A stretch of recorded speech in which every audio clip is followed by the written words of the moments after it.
David Heinemeier Hansen va Jason Fried. Rework. Bid'atlardan xoli biznes. Vaqtning yo'qligi bu bahona.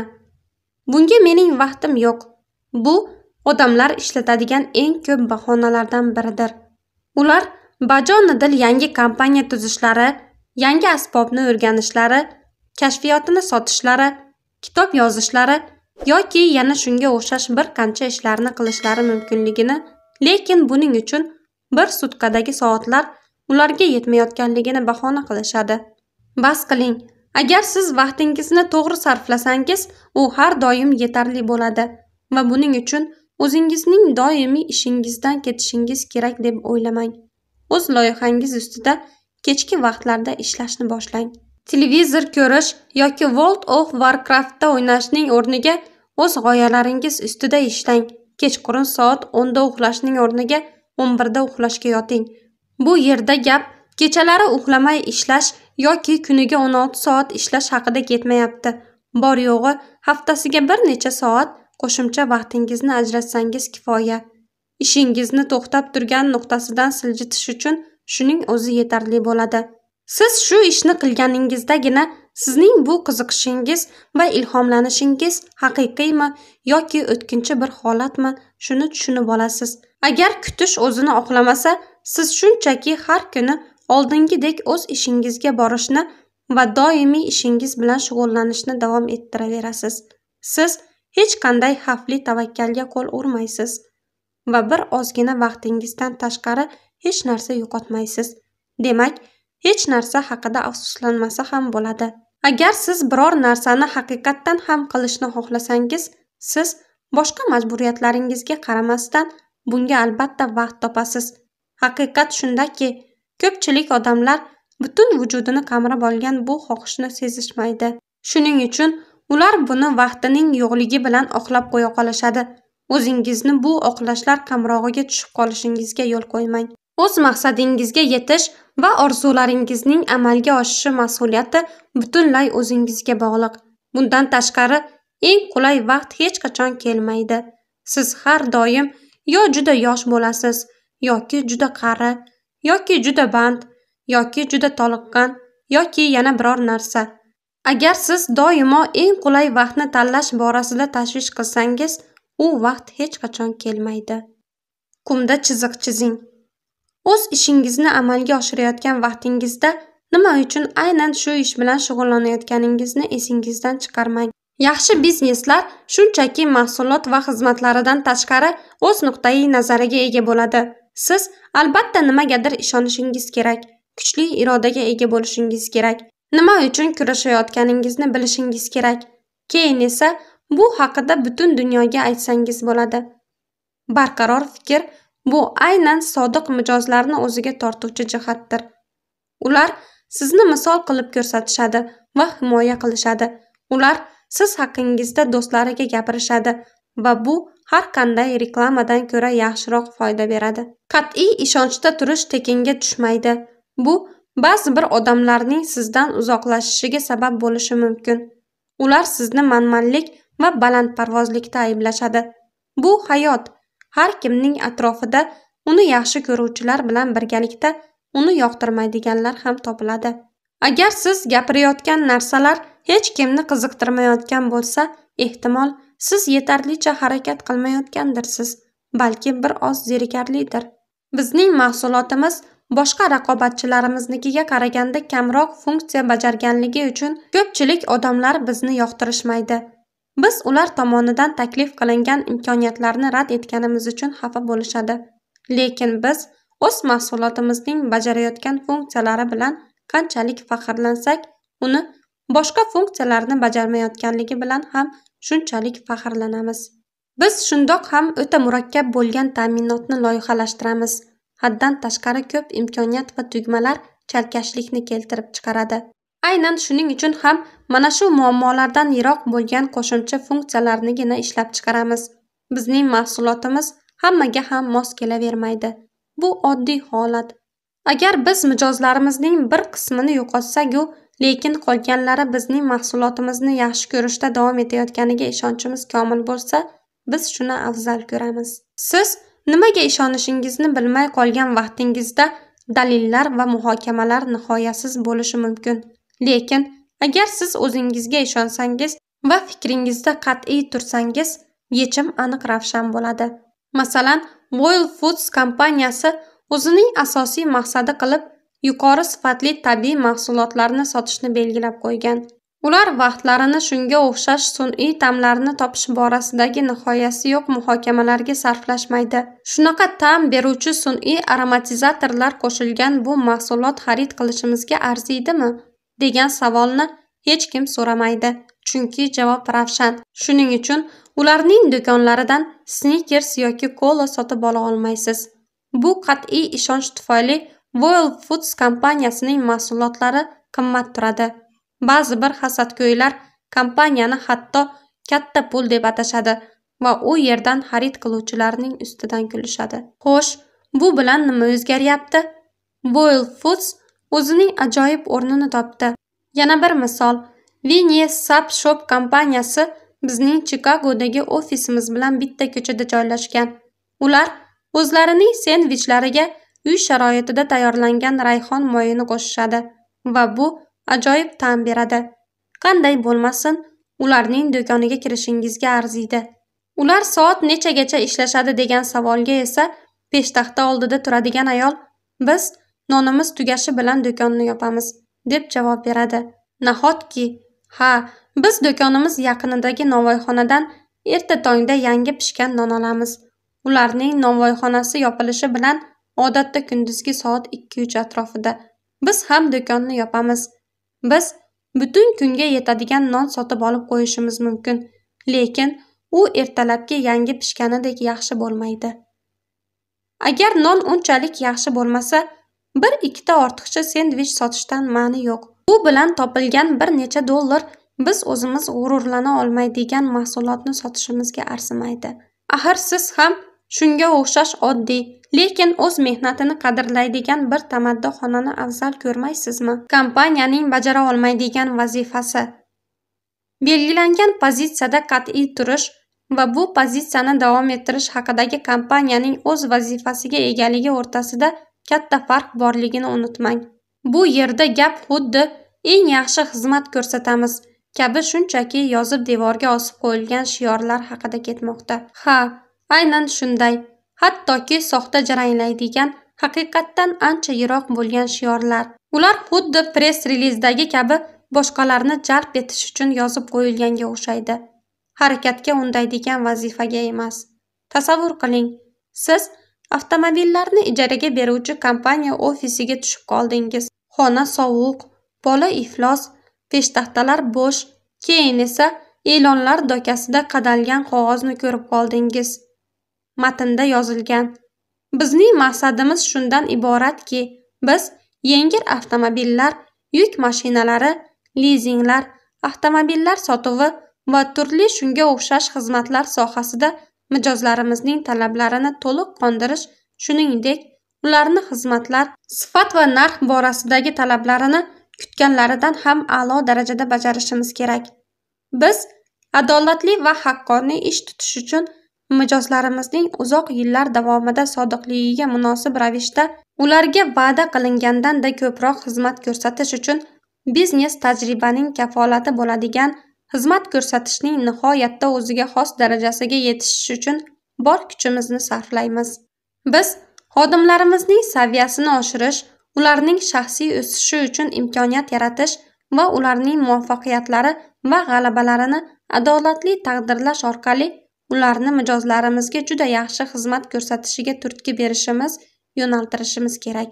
Siz u yerda o'tirib, mana shu bema'nilikni o'qib o'ylaysiz: ular meni ahmoq deb o'ylashgan shekilli. Ko'rinib turibdiki, osib qo'yilgan qog'ozdagi so'zlar siz to'qnash kelgan haqiqatdan butunlay yiroq. Bu esa mana bunday holatni eslatadi. Siz kompaniyaga telefon qilganingizda sizga avtojavob beruvchi yozib qo'yilgan ovoz gapiryapti. Sizning qo'ng'irog'ingiz biz uchun katta ahamiyatga ega. Nahotki, ehtimol, unda ular qo'llab-quvvatlash markaziga yana bir qancha odamni yollashsa yoki 30 daqiqa yordamni kutishga to'g'ri kelmasligi uchun elektron pochta orqali xizmat ko'rsatishni taklif qilishsa arziydi. Soxta so'zlarning keragi yo'q. Menga avtojavob beruvchini javobi bilan qanchalik men haqimda qayg'urishayotganiga ishontirishga urinishlarining keragi yo'q. Bu robot. Men chinakam g'amxo'rlik va yaxshi gaplar gapirish dasturlashtirilgan robot o'rtasidagi farqni yaxshi bilaman. O'z ishonchida qat'iy turish bu ularni yozib olish kerak degani emas. Bu degani ularga ishonish va ular bilan yashash kerak. Tashqi pullar. Bu Z rejasi. Siz beradigan eng birinchi savollardan biri bu o'z loyiham uchun qayerdan pul olaman? Juda ko'p odamlar to'g'ri javob ularni tashqaridan olish kerak deb o'ylasa kerak. Agar siz zavod yoki restoran qurmoqchi bo'lsangiz, sizga haqiqatdan ham tashqaridan pul olish kerak bo'ladi. Lekin ko'pgina kompaniyalar uchun qimmatga tushadigan infratuzilmaning keragi yo'q. Ayniqsa, hozirgi zamonda. Biz xizmatlar iqtisodiyoti davrida yashayapmiz. Xizmat ko'rsatish sohasida band bo'lgan odamlar, masalan, konsultant, dasturiy ta'minot yaratuvchisi, to'y marosimlari tashkil etuvchisi, grafik dizayner va shu kabilarga oyoqqa turib olish uchun ko'p mablag' kerak emas. Agar siz shunga o'xshash bizneslar bilan shug'ullansangiz, tashqi moliyalashtirishdan qoching. Umuman aytganda, qanday ish boshlashingizdan qat'iy nazar, tashqi mablag'ni sarflash g'oyasi yoqimli ko'ringani bilan bu o'z bo'yningizga o'zingiz sirtmoq ilib qo'yganingiz bilan teng.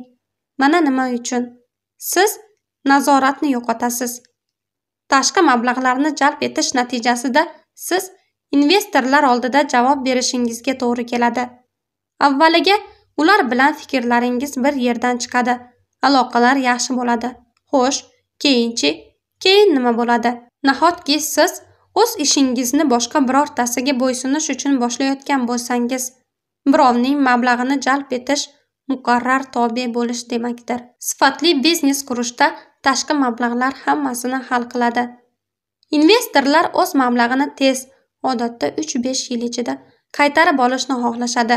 Ularda mana shunday imkoniyatning paydo bo'lishi bilan ular o'zlari xohlaganlaridek biznesdan chiqib ketishadi va uzoq vaqtlar davomida mustaqil ravishda rivojlanish istiqboli oddiy qilib aytganda yo'qoladi. Boshqalarning mablag'ini sarflash odatga aylanib qoladi. Birovlarning pulini sarflashdan osonroq ish yo'q, lekin ular tez tugab qoladi va siz yana boshqa investitsiya topishingiz kerak bo'ladi. Va har safar siz investorlarga murojaat qilganingizda ular sizning kompaniyangizning bir qismini olishadi. Odatda bu yomon bitim. Siz ish boshlagan vaqtingizda investorlarga ta'sir etish uchun sizda hech qanday metod bo'lmaydi. Bu har qanday moliyaviy tranzaksiyalarni amalga oshirish uchun eng yomon vaqt. Mijozlarning sizga nisbatan yaxshi fikri kamayib ketadi. Oxir-oqibat siz mijozlarning emas, investorlarning xohishiga ko'ra ish tutasiz. Mablag'ni chetdan jalb qilish sizni haddan ortiq chalg'itadi. Investitsiya izlash qiyin va charchatadigan ish. Oylar davomida uchrashuvlar o'tkazish, yuridik tomondan har bir ishni o'z o'rniga qo'yish, shartnomaning barcha jihatlarini muhokama qilish va shu kabilar talab qilinadi. Bularning barchasi sizni maqsad qilib qo'ygan asosiy ishingizdan chalg'itib yuboradi. Pul esa bunga arzimaydi. Biz bu gapni aynan mana shunday yo'l tutgan va hozir o'zi mustaqil ravishda hech kimning yordamisiz ish yuritishni xohlaydigan biznes sohiblaridan ko'p eshitamiz. Odatda ularning investitsion bosh og'rig'i tarixi mana bunday bo'ladi. Avvaliga sen butun investitsion shov-shuv ichiga tushib qolasan. Keyin investorlar va yoki direktorlar kengashi bilan uchrashuvlar boshlanadi. Keyin esa o'ylaysan: "Ey Xudo, nimaga aralashib qoldim?" Endi sen uchun boshqa birov qaror qabul qiladi. Shunday qilib, bunga bosh qo'shishdan oldin boshqa biror yo'lni topishingizni maslahat beramiz. Sizga o'z o'ylaganingizdan ko'ra kamroq kerak. Sizga haqiqatdan ham 10 kishi kerakmi yoki 2-3 kishi hozircha yetadimi? Sizga haqiqatdan ham $500 kerakmi yoki 50 ming yoki hatto 5 ming ham yetadimi? Sizga haqiqatdan ham 6 oy kerakmi yoki 2 oyda ham biror nima qila olasizmi? Sizga haqiqatdan ham alohida katta ofis kerakmi yoki siz qanchadir vaqtga boshqa firma bilan birga ofis ijaraga olishingiz yoki umuman uyda ishlashingiz mumkinmi? Sizga haqiqatdan ham ombor kerakmi yoki siz unchalik katta bo'lmagan biror ombor binosini ijaraga olib turishingiz yoki o'z garaj yerto'langizdan foydalanishingiz yoki umuman bu xizmatni boshqa birovga topshirishingiz mumkinmi? Sizga haqiqatdan ham reklama sotib olishingiz va PR agentligini yollashingiz kerakmi yoki o'zingizning mavjudligingizni boshqalarga bildirishning boshqa yo'li ham bormi? Sizga haqiqatdan ham zavod qurish kerakmi yoki ishlab chiqarishni outsourcingga topshirishingiz mumkinmi? Sizga haqiqatdan ham buxgalter kerakmi yoki Kukindan foydalanishingiz va hammasini mustaqil bajarishingiz mumkinmi? Sizga haqiqatdan ham IT bo'lim kerakmi yoki uning vazifasini outsourcingga berishingiz mumkinmi?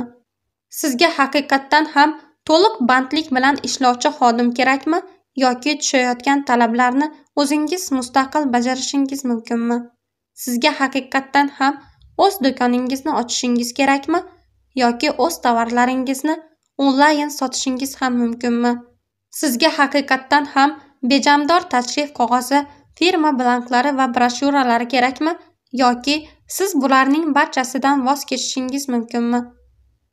Siz bizning fikrimizni tushuna oldingizmi? Ehtimol sizga oxir-oqibat nisbatan kattaroq va ko'p sarfli rivojlanish yo'li kerak bo'lib qolar, lekin hozir emas. Tejamkor bo'lishning hech qanday uyatli joyi yo'q.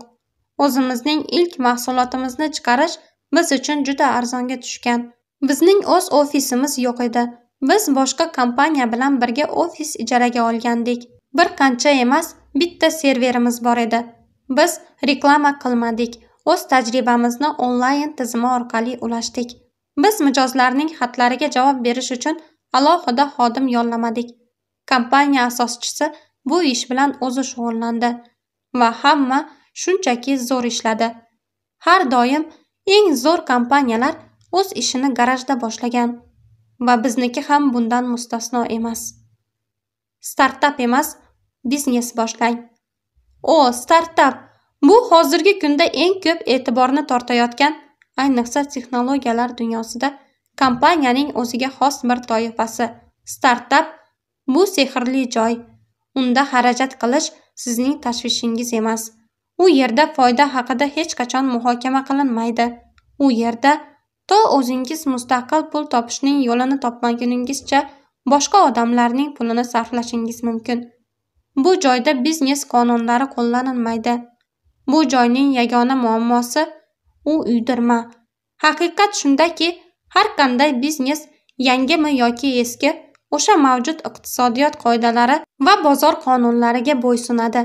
Daromad olamiz, xarajat qilamiz, yoki serdaromad bo'ling yoki yo'q bo'ling. Startapchilar bu haqiqatni rad etishadi. Bu ishni muqarrarlik, ularning bizneslari o'sishi, daromadli, barqaror, haqiqiy bo'lishi vaqtini ortga surishga urinayotgan odamlar boshqaradi. Biznesga keyinchalik qanday qilib serdaromad bo'lishni o'ylab topamiz degan nuqtai nazar bilan kirib kelish kulgili. Bu xuddi kosmik raketani yaratishni keling gravitatsiya mavjud emas deb hisoblaymiz degan so'z bilan boshlash bilan barobar. Qanday qilib daromadli bo'lish haqida tushunchaga ega bo'lmagan biznes hisoblanmaydi, balki hobbidan boshqa narsa bo'la olmaydi. Shuning uchun startap g'oyasini asos qilib foydalanmang. Buning o'rniga haqiqiy biznesni boshlang. Haqiqiy biznesda hisob va oylik maosh kabi narsalar bilan ish tutishga to'g'ri keladi. Haqiqiy biznes mavjudligining birinchi kunidanoq foyda haqida o'ylaydi. Haqiqiy biznes jiddiy muammolarni hammasi joyida, biz axir startapmiz-ku degan bahona ortiga yashirmaydi. O'zingizni haqiqiy biznesga munosib tuting. Shunda sizda muvaffaqiyatga erishish uchun nisbatan ko'proq imkoniyat bo'ladi. Sotish uchun yaratish bu yo'q bo'lishdir. Boshlang'ich bosqichda siz ko'p eshitadigan yana bir savol. Sizning chiqish strategiyangiz qanday?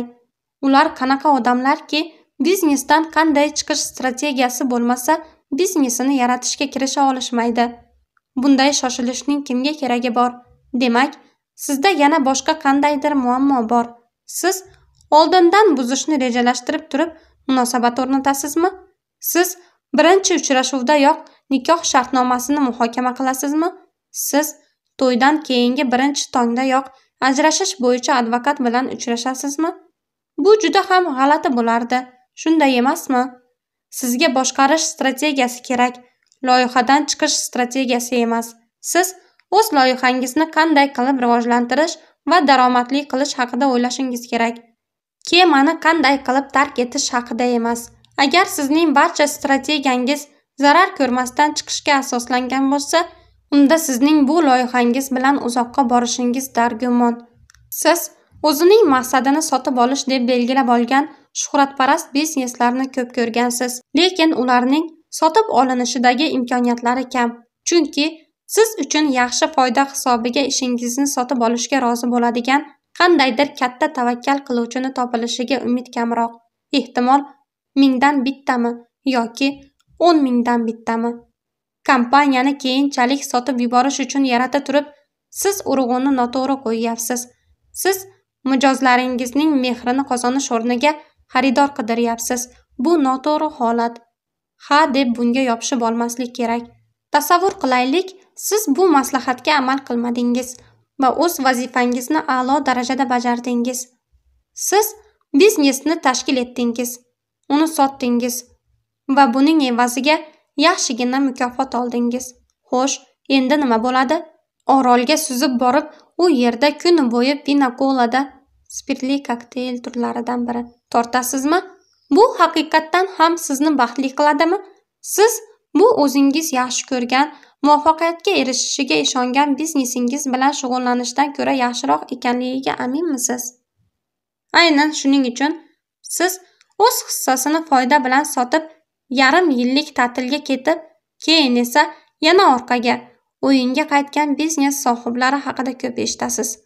Ular o'zlari boy bergan narsalarini sog'inishadi, lekin odatda ularning yangi bizneslari birinchisi kabi yaxshi bo'lmaydi.